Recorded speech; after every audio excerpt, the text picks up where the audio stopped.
It's a beautiful morning in Queenstown, New Zealand. The sun is dappling on these conifers, and I found a little spot to sit and enjoy my morning coffee.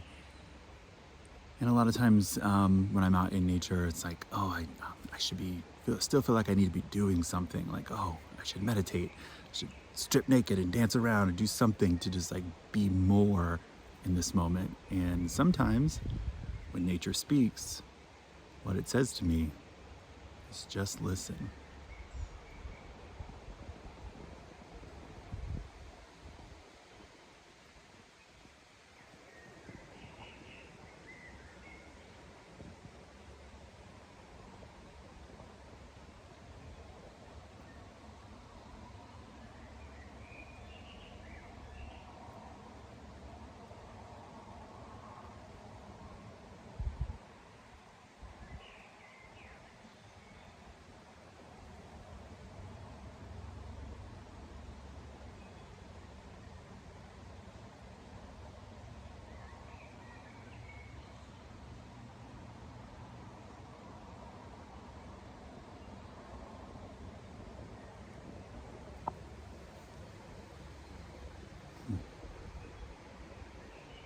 Wishing you a beautiful day.